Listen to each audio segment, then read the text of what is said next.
Hello friends, welcome to my channel Adams Economics, Easy Economics for the Beginners. This is Sakshi Gupta. So today we are going to start with collection of data. As we all know कि हमने इसके part 3 पहले भी पढ़ चुके हैं हम, तो आज हम इसका पार्ट 4 डिस्कस करने वाले हैं और इसमें हम डिस्कस करेंगे friends information through questionnaires and schedules, जो कि पार्ट 2 है हमारे पास, मोड ऑफ डाटा कलेक्शन, कि कितने मोड्स हैं, कितने मेथड्स हैं हमारे पास डाटा कलेक्शन के, उसका ये सेकंड पार्ट है, that is information through questionnaires and schedules. तो ये आज हम डिस्कस करने जा रहे हैं। तो अगर आपने अभी तक मेरे चैनल को सब्सक्राइब नहीं किया है फ्रेंड्स, तो प्लीज़ पहले से सब्सक्राइब कर दीजिए, क्योंकि लास्ट में फिर आप भूल जाते हैं, और इसे लाइक एंड शेयर ज़रूर कर दीजिए। और हाँ, बेल आइकन को दबाना मत भूलिएगा, सो दैट कि मेरी आने वाली जितनी भी वीडियोस हैं उन सब की नोटिफिकेशंस आपको मिल जाएं। ठीक है फ्रेंड्स, तो आज हम डिस्कस करेंगे पार्ट 4।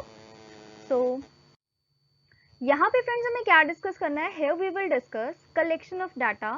तो कलेक्शन ऑफ डाटा पार्ट 4 में हम क्या क्या डिस्कस करेंगे, एक थोड़ा सा मैंने ब्रीफ चार्ट आउट किया है यहाँ पे इसको। तो मोड्स ऑफ डाटा कलेक्शन में जैसे कि हम जानते हैं कि हमारे पास 3 मेथड्स होते हैं। Number 1 is personal interview, second is questionnaires and schedules, and the third one is telephonic interviews. तो पर्सनल इंटरव्यू जो है फ्रेंड्स, जिसमें डायरेक्ट पर्सनल इन्वेस्टिगेशन है, इनडायरेक्ट ओरल इन्वेस्टिगेशन है, एंड इन्फॉर्मेशन, जिसको मैंने शॉर्ट में इन्फो लिखा है, information from local sources and correspondents है। तो ये तीनों हमने क्या किए हैं फ्रेंड्स, कवर कर चुके हैं। तो आज हमें डिस्कस करना है second part, that is information collected through questionnaires and schedules, कि किस तरह से हम इंफॉर्मेशन को कलेक्ट करते हैं थ्रू क्वेश्चनेयर्स एंड शेड्यूल्स। तो उसके दो तरीके होते हैं फ्रेंड्स हमारे पास, जिसमें पहला तरीका हमारे पास क्या है यहाँ पे, the first way is the mailing service and another is the enumerators service, और दूसरा क्या है फ्रेंड्स, इन्यूमरेटर्स मेथड और इन्यूमरेटर्स सर्वे। तो आज हम इन दोनों को डिस्कस करेंगे कि ये क्या होते हैं। ठीक है फ्रेंड्स, तो नेक्स्ट चलते हैं। जैसा कि मैंने आपको कहा कि today we will discuss information through questionnaire, तो इसको सबसे पहले मीनिंग देख लेते हैं कि ये होता क्या है। जब हम मेलिंग सर्वे की बात करते हैं, तो मेलिंग सर्वे में क्या होगा, हमें एक क्वेश्चनर बनाना है और उस क्वेश्चनर को अपने रिस्पोंडेंट्स को मेल कर देना है। क्या करना है फ्रेंड्स, उसे मेल कर देना है थ्रू ईमेल। ईमेल के थ्रू हमें इसको मेल करना है, और जब हम मेल करेंगे उसके साथ क्या होगा, एक लेटर भी अटैच करना है क्वेश्चनर के साथ। और वो लेटर क्या बताएगा, वो स्पेसिफाई करेगा कि हमने जो ये क्वेश्चनर बनाया है ये किस बेसिस पे बनाया है। ठीक है, इसका पर्पस क्या है इस इन्वेस्टिगेशन का, क्यों हम ये इन्वेस्टिगेशन कर रहे हैं, किस लिए कर रहे हैं, और उसके साथ में फिर क्वेश्चनर होगा, सो दैट कि जो भी हमारा रिस्पोंडेंट है वो एक माइंडसेट से क्वेश्चंस को आंसर करे। ठीक है फ्रेंड्स, तो यहाँ पे क्वेश्चन अराइज होता है, व्हाट इज अ क्वेश्चनर। तो इसका मीनिंग मैंने लिखा हुआ है यहाँ पे कि क्वेश्चनर क्या होता है, ये एक set of pre set questions होता है। कि हमने क्या किया, नंबर ऑफ क्वेश्चंस हमने एक स्लाइड पे, एक पेज पे लिख लिए, तो वो क्या करेंगे, वो आइडेंटिफाई करेंगे हमारी प्रॉब्लम को, जिस भी प्रॉब्लम की हम बात कर रहे हैं, चाहे वो अनएम्प्लॉयमेंट है, चाहे वो एजुकेशन है, चाहे वो लिटरेसी रेट है, चाहे वो पॉवर्टी है, चाहे वो इन्फ्लेशन है, वो हमारी इकोनॉमी की कोई भी प्रॉब्लम हो सकती है। किसी भी प्रॉब्लम को जब हम डिस्कस कर रहे हैं, तो उसके लिए हमने एक प्री सेट क्वेश्चनर बनाया होगा, क्वेश्चंस बनाए होंगे। तो उन क्वेश्चंस को जब हम एक ही फाइल में सेव करेंगे, तो उसको वो क्या बन जाएगा, एक क्वेश्चनर बन जाएगा। ठीक है, तो वो क्या बन जाएगा फ्रेंड्स, एक क्वेश्चनर बन जाएगा। तो अब देख लेते हैं इसकी यूजेबिलिटी क्या है। तो अगर यूजेबिलिटी की बात की जाए, तो कहते हैं कि each can cover a larger area, ये at once larger area cover कर सकता है। और ऐसा क्यों है फ्रेंड्स, लार्जर एरिया ये इसीलिए कवर कर सकता है क्योंकि हमने क्या किया है, मेल किया है। तो हम क्या करेंगे, मेल हम एट वंस कितने भी लोगों को साइमल्टेनियसली भेज सकते हैं। तो जब हमने बहुत सारे लोगों को मेल एक साथ भेज दी, तो क्वेश्चनर जो है हमारे क्या हो गए, डिस्ट्रीब्यूट हो गए अलग अलग लोगों में। अब क्वेश्चनर्स तो डिस्ट्रीब्यूट हो गए, अब क्या होगा, वहां से उनके रिजल्ट्स आने हैं, रिस्पॉन्स आने हैं। तो जब रिस्पॉन्स हमारे पास आएंगे, तो वो हमारे पास क्या आ जाएगा, मटेरियल, हमारे पास इंफॉर्मेशन आ जाएगी, हमारे पास डाटा आ जाएगा, जिसके लिए हमने वो क्वेश्चनर भेजा था। ठीक है फ्रेंड्स, अब दूसरा इसकी यूजेबिलिटी क्या है, कि हमारी जो पॉपुलेशन है, मीन्स जो रिस्पोंडेंट है, यहाँ पे पॉपुलेशन का मतलब जनरल पॉपुलेशन से नहीं है। इकोनॉमिक्स में पॉपुलेशन का मतलब होता है वो ग्रुप जो हमारा रिस्पोंडेंट है, जिससे हमें क्वेश्चंस पूछने हैं, उनको हम पॉपुलेशन कहते हैं। ठीक है, अब हमारी पॉपुलेशन कैसी होनी चाहिए फ्रेंड्स, एडुकेटेड होनी चाहिए, वो टेक्नोलॉजी का यूज करने वाली होनी चाहिए। अगर पॉपुलेशन एडुकेटेड नहीं है, टेक्नोलॉजी का यूज करने वाली नहीं है, तो ऐसी पॉपुलेशन को, ऐसे पर्सन्स को हम जो है अपना क्वेश्चनर मेल नहीं कर सकते, ठीक है। तो इसलिए क्या हो गया, ये हमारी पॉपुलेशन जो है यहाँ पे लिमिटेड हो जाती है, ठीक है फ्रेंड्स। उसके बाद आ जाते हैं इसके मेरिट्स के ऊपर। तो मेरिट्स की अगर बात की जाए तो सबसे पहला मेरिट है कि ये इकोनॉमिकल है। ऑब्वियसली घर बैठे लैपटॉप खोल के या मोबाइल खोल के आपने क्या किया, एक ईमेल किया और उसके साथ एक लेटर अटैच की, और बहुत सारे आपने क्या कर दिए, अपने जो सीसी में एंड बीसीसी में भी ऐड कर दिए पर्सन्स, और 2 में भी ऐड कर दिए काफी सारे, 2 में एक पर्सन को ऐड करके बीसीसी में और सीसी में, मींस जो आपकी कार्बन कॉपी होती है और आपकी ब्लाइंड कार्बन कॉपी होती है। जब आप मेल करते हैं तो उसमें आपके पास ऑप्शंस आते हैं, वहां पे आप डिफरेंट मेल्स को सेट कर देंगे, तो जितनी मेल्स के लिए आपने, जितने ईमेल अकाउंट्स आपने डाले होंगे, उन सबको वो मेल्स जो है क्या हो जाएंगी, चली जाएंगी। तो इकोनॉमिकल है, घर बैठे किया, ना तो आपका टाइम वेस्ट हुआ, ना तो आपके पैसे वेस्ट हुए, और ना ही आपकी अपॉर्चुनिटी कॉस्ट लगी, तो हर वे से इकोनॉमिकल है, ठीक है। Then next point is original. अब जब ओरिजिनलिटी की बात आती है फ्रेंड्स, तो ओरिजिनल का मतलब है कि जो भी डाटा सेट हमारे पास है वो एकदम ओरिजिनल डाटा सेट है। क्यों? क्योंकि जो इन्फॉर्मेशन है वो किसने फिल की है, वो रिस्पोंडेंट ने खुद अपने बिल्कुल कॉन्शियसनेस में होके, पर्पस को जानते हुए, और क्योंकि वो एक लिटरेट पर्सन है तो वो ऑब्वियसली पर्पस को जानता है, तो वो क्वेश्चनर को बड़े ध्यान से फिल करेगा, तो वो जो डाटा उसमें डालेगा, इन्फॉर्मेशन हमें प्रोवाइड करवाएगा, वो इन्फॉर्मेशन बिल्कुल ओरिजिनल इन्फॉर्मेशन होगी, ठीक है फ्रेंड्स। और थर्ड पॉइंट, वाइड कवरेज। ये तो आपका यूजेबिलिटी में क्लियर हो ही गया है कि वाइड कवरेज ये किस तरह से करता है। अब इसी तरह से डीमेरिट्स पे आ जाते हैं, क्योंकि वी नो कि हर चीज के मेरिट्स के साथ साथ डीमेरिट्स भी होते हैं। अब इसके डीमेरिट्स क्या है? सबसे पहले नो इंटरेस्ट। क्या होता है फ्रेंड्स, आपको अगर मैं कोई चीज ऑनलाइन दे दूं, अगर आप मेरे पास क्लास में पढ़ने आते हो और मैंने आपको कुछ असाइनमेंट दिया है, तो आपको डर होगा कि मुझे मैम को असाइनमेंट सबमिट करना है, सो मुझे क्या करना है, मुझे इस असाइनमेंट को ऑन टाइम फिल करके सेंड करना है, ठीक है। लेकिन जब ऑनलाइन असाइनमेंट आपके पास आती है तो उसमें आप लोग इतना ज्यादा केयरफुल नहीं रहते हो, है ना।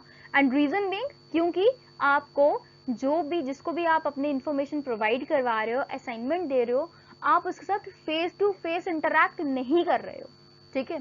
तो जब आप किसी के साथ फेस टू फेस इंटरैक्ट नहीं कर रहे हो, then what you would do, तो आप क्या करेंगे, तो आप उस चीज में, उस असाइनमेंट में कम इंटरेस्ट लेने लगते हैं। जब आप कम इंटरेस्ट लेंगे तो आपकी इन्फॉर्मेशन जो होगी वो कैसी होगी फ्रेंड्स, वो भी अच्छी ठीक नहीं होगी, ठीक है फ्रेंड्स।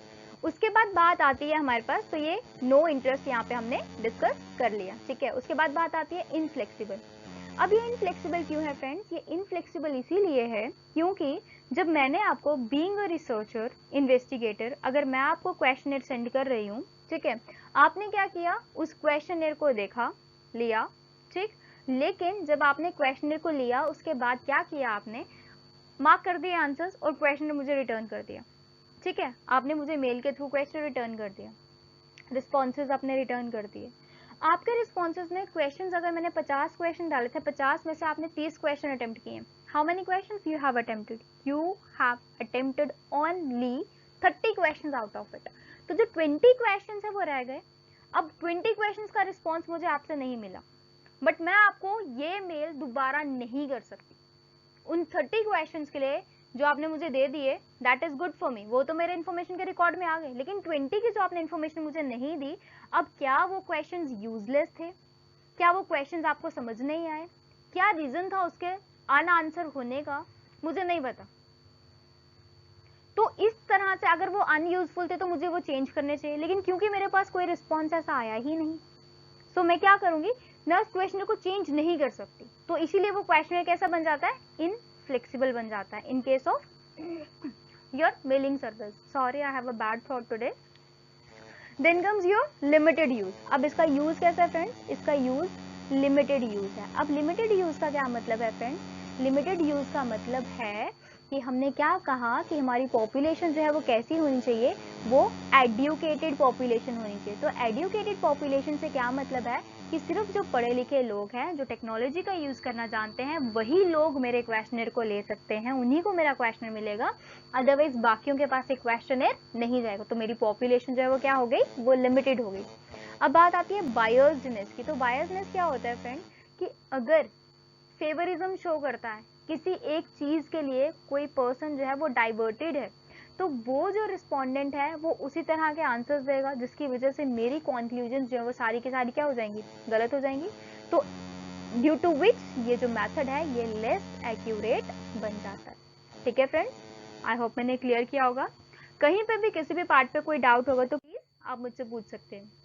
तो अब सेकेंड मेथड की बात करते हैं, दैट इज इन्यूमरेटर्स मेथड। तो सेकेंड कौन सा है फ्रेंड्स हमारा, इन्यूमरेटर्स मेथड।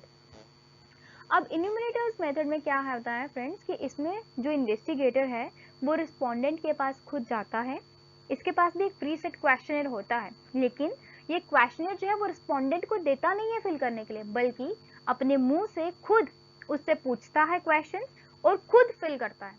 और जब कभी कोई रिस्पोंडेंट जो है जो भी इंफॉर्मेशन दे वो इन्वेस्टिगेटर के द्वारा लिखी जाती है, उस तरह के क्वेश्चनर्स को या उस तरह की डाटा कलेक्शन को हम कहते हैं फ्रेंड्स स्केड्यूल्स।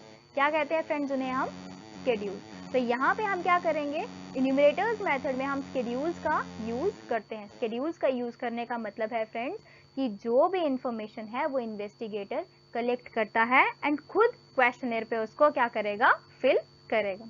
ठीक है फ्रेंड्स, तो अब इसकी यूजेबिलिटी देख लेते हैं। अगेन ये लार्ज फील्ड ऑफ स्टडी में एप्लीकेबल होता है, प्लस सबसे इम्पॉर्टेंट पार्ट है इसका कि इसके लिए स्पेशल एंड स्किल्ड इन्वेस्टिगेटर्स की ज़रूरत होती है। अगर हमारा इन्वेस्टिगेटर जो है वो स्पेशल एंड स्किल्ड नहीं है, स्पेशल मीन्स कि स्पेसिफिकली इसी काम के लिए, स्किल्ड मीन्स उसके लिए उसको प्रॉपर ट्रेनिंग दी गई है, अगर वो वैसा नहीं है तो क्या हो जाएगा, तो हमारा जो भी हम डाटा कलेक्ट करने वाले हैं उसमें गड़बड़ होने के चांसेस हो सकते हैं। ठीक है फ्रेंड्स, तो हमारा जो भी इन्वेस्टिगेटर है वो कैसा होना चाहिए, स्पेशल एंड स्किल्ड होना चाहिए। Third and most important is कि उसको वहाँ की जो लोकल लैंग्वेज है, जिस भी एरिया में वो सर्वे करने, वो डाटा कलेक्ट करने, इंफॉर्मेशन को कलेक्ट करने जा रहा है, उस एरिया की लैंग्वेज जो है लोकल वो उसको पता होनी चाहिए एंड उस एरिया का कल्चरल नॉर्म क्या है वो उसको ध्यान में रखना पड़ेगा। क्योंकि अगर वो कल्चरल नॉर्म के अगेंस्ट जाके कोई भी चीज पूछेगा तो क्या होगा, उस इन्वेस्टिगेटर को वो इन्फॉर्मेशन नहीं मिलेगी जिसके लिए वो वहां पे गया है। ठीक है फ्रेंड्स, तो ये दोनों चीजें बहुत ही ज्यादा इंपॉर्टेंट है। अब बात कर लेते हैं हम इसके फर्दर आगे मेरिट्स एंड डिमेरिट्स की। तो सबसे पहले मेरिट्स को देख लेते हैं कि क्या मेरिट्स हैं इसके। तो सबसे पहले इन्होंने कहा कि इसका यूज जो है वो अनलिमिटेड है। जैसा कि आपने पिछले मेथड में देखा, जो मेलिंग सर्वेज था उसमें लिमिटेड यूज था, एंड लिमिटेड यूज का मतलब कि हमारे पास एक लिमिटेड सेट ऑफ पॉपुलेशन थी जिनको हम क्वेश्चनर सेंड कर सकते थे, सबको नहीं उसमें इंक्लूड कर सकते थे। लेकिन यहाँ पे फ्रेंड्स हम सबको इंक्लूड कर सकते हैं, क्योंकि यहाँ पे क्या है, इन्वेस्टिगेटर को खुद जाना है and face to face interact करने के बाद क्या करना है, उसको डाटा कलेक्ट करना है। तो डाटा जो है यहाँ पे कैसा होगा, एकदम एक्यूरेट। ठीक है, क्योंकि फेस टू फेस, और उनकी जो भी प्रॉब्लम्स हैं, जहां उनको कोई क्वेश्चन समझ नहीं आ रहा है या अगर वो कहीं झूठ बोल रहे हैं तो वो उनके फेस से दिख जाएगा। तो फेस टू फेस इंटरैक्शन होगी, पर्सनल कॉन्टैक्ट होगा, ड्यू टू विच ये सारी चीजें क्या हो जाएंगी, क्लियर हो जाएंगी।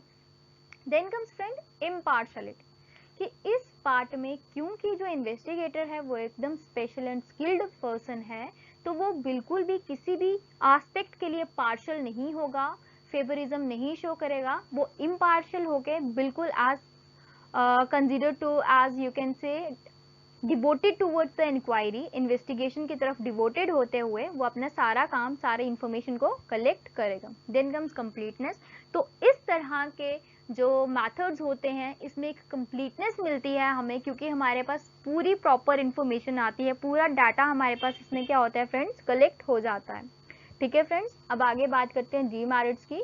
तो डीमेरिट्स में क्या है, सबसे पहले बहुत एक्सपेंसिव मेथड है, क्योंकि person to person, door to door जाके हमें क्या करना है, डाटा को कलेक्ट करना है, तो ये बहुत एक्सपेंसिव हो जाता है। Then comes availability of numerator, ये बहुत बड़ी प्रॉब्लम है फ्रेंड्स इस केस में, न्यूमरेटर्स मेथड में, क्योंकि हमें यहाँ पे न्यूमरेटर जो है वो कैसा चाहिए, एकदम स्किल्ड हमें न्यूमरेटर चाहिए, तो वो जो है हमें यहाँ से क्या होगा, नहीं मिलेगा। ठीक है, तो उसके मिलने के लिए, उसके ढूंढने के लिए, एक स्पेशल एंड स्किल्ड न्यूमरेटर ढूंढने में हमें बहुत टाइम लग जाता है। So this is seriously a complicated phenomena, ये यहाँ पे आके थोड़ा डिफिकल्ट हो जाता है to dealt with. Second third thing is time consuming, ये बहुत ज़्यादा टाइम कंज्यूमिंग है फ्रेंड्स। टाइम कंज्यूमिंग क्यों है, क्योंकि door to door person to person जाके हमें डाटा कलेक्ट करना है। देन कम्स अनस्यूटेबल है ये किसके लिए, प्राइवेट इन्वेस्टिगेशन के लिए। अब प्राइवेट इन्वेस्टिगेशन के लिए क्यों अनस्यूटेबल है, क्योंकि फ्रेंड्स जब हम बात करते हैं प्राइवेट इन्वेस्टिगेशन मीन्स हमें अपने काम की इन्वेस्टिगेशन करनी, लेकिन हमने पहले ही कहा ये कैसा मेथड है, this is a very very expensive method. तो अगर ये एक्सपेंसिव मेथड है फ्रेंड्स, तो एक्सपेंसिव मेथड प्राइवेट काम में कैसे यूज होगा, है ना। तो हम इसको पब्लिक के काम में, गवर्नमेंट के काम में हम इस मेथड को यूज कर सकते हैं, लेकिन हम इसको किस में यूज नहीं कर सकते, लेकिन हम इसको अगर हम बात करें कि प्राइवेट के लिए, तो प्राइवेट इन्वेस्टिगेशन के लिए हम इसको यूज नहीं कर सकते। ठीक है फ्रेंड्स, देन कम्स पार्शियल। और लास्ट पॉइंट जो है ये है कि पार्शियल की, ये पार्शियल भी हो सकता है, और ये पार्शियल कब होगा, अगर हमारा इन्यूमरेटर जो है वो स्पेशल एंड स्किल्ड नहीं है, अगर ये वाली जो प्रॉपर्टी है अगर ये होल्ड फ्रेंड्स नहीं करती है, अगर हमारा इन्यूमरेटर जो है वो अवेलेबल नहीं है हमारे पास अच्छा इन्यूमरेटर, तो वहाँ पे पार्शियलिटी होने का चांस जो है वो क्या हो जाएगा, वो बढ़ जाएगा। ठीक है फ्रेंड्स, तो बाय दिस हमारा जो है आज का टॉपिक कंप्लीट हो गया है। अब एक आपको प्रीव्यू दे आफ्टर प्लानिंग के बारे में। कलेक्शन ऑफ डाटा जो हमारा चैप्टर 2 है फ्रेंड्स, इसमें हमारे पास सबसे पहला टॉपिक है मीनिंग एंड पर्पस, ये हम डिस्कस कर चुके हैं। ठीक है फ्रेंड्स, ये हमारा टॉपिक डिस्कस हो चुका है। उसके बाद नेक्स्ट है हमारे पास सोर्सेज ऑफ डाटा कलेक्शन। तो सोर्सेज ऑफ डाटा कलेक्शन भी हम पढ़ चुके हैं, जिसमें हमने प्राइमरी एंड सेकेंडरी सोर्सेज पढ़ा था, प्लस हमने पब्लिश्ड एंड अनपब्लिश्ड सोर्सेज भी पढ़े थे उसमें सेकेंडरी के अंदर, है ना friends. And then comes primary and secondary sources. ठीक है, तो इनके बीच का डिफरेंस जो है, प्राइमरी एंड सेकेंडरी सोर्सेज तो हमारे यहाँ कवर हो जाते हैं, लेकिन इनके बीच का जो डिफरेंस है वो भी हमने क्या किया है, कवर कर लिया है अपने प्रीवियस लेक्चर्स में। ठीक है, उसके बाद है डिफरेंट मेथड्स और यू कैन से मोड्स ऑफ डाटा कलेक्शन जो हमारा चल रहा है अभी। और इसमें फ्रेंड्स हमने 3 टोटल मेथड्स हैं, जिसमें से 2 को तो हम कवर कर चुके हैं, और थर्ड वाला मेथड हमारा रह गया है। जो हमारा नेक्स्ट लेक्चर आएगा उसमें हम उसको थर्ड वाले मेथड को कंप्लीट कर देंगे। प्लस विद दैट हमें क्या करना है, सेंसस और सैम्पलिंग के बीच का जो डिफरेंस है, इसके डिस्टिंग्विश है, वो भी हमें करनी है। तो अब नेक्स्ट लेक्चर में हमारे पास 3 टॉपिक रह जाएंगे फ्रेंड्स करने के लिए। एक तो हमारे पास रह जाएगा हमारा टेलीफोनिक इंटरव्यूज, जो कि थर्ड मेथड है इसका। ठीक है, और उसके बाद दूसरी चीज हमारे पास आ जाएगी सेंसस एंड सैम्पलिंग का डिफरेंस, एंड जो हमारे पास थर्ड चीज आ जाएगी दैट इज टेक्निक्स और मेथड्स ऑफ सैम्पलिंग, की सैम्पलिंग हम किस किस तरह से कर सकते हैं। ठीक है फ्रेंड्स, तो यही चीजें हैं जो हमें कवर करनी है, बाकी हमारा सब कुछ इसमें कवर हो चुका है। तो अगर आपको मेरा आज का लेक्चर अच्छा लगा हो तो प्लीज इसे लाइक शेयर एंड सब्सक्राइब कीजिए। ठीक है, और बेल आइकन को दबाना मत भूलिएगा, बिकॉज अगर आप बेल आइकन को नहीं दबाएंगे तो मेरी अपकमिंग वीडियोस की नोटिफिकेशन आपको नहीं मिलेगी। ठीक है फ्रेंड्स, और अगर कहीं पे कोई डाउट हो तो प्लीज मुझे कमेंट करके बता दीजिएगा। एंड जो भी आपको किसी भी तरह का कोई डाउट है तो आप पिछले लेक्चर से, तो आप पिछले लेक्चर की वीडियोस जो है वो देख सकते हैं। लास्ट लेक्चर का जो लिंक है वो मैं डिस्क्रिप्शन में डाल दूंगी, और उसी के लास्ट लेक्चर के डिस्क्रिप्शन में आपको पिछले लेक्चर्स का डिस्क्रिप्शन जो लिंक में वहाँ पे मिल जाएगा। ठीक है, तो वो आप वहाँ से भी कर सकते हैं। सो थैंक यू फ्रेंड्स, कोई भी डाउट कोई क्वेरी हो तो you can ask me by commenting. ठीक है, thank you friends, have a good day.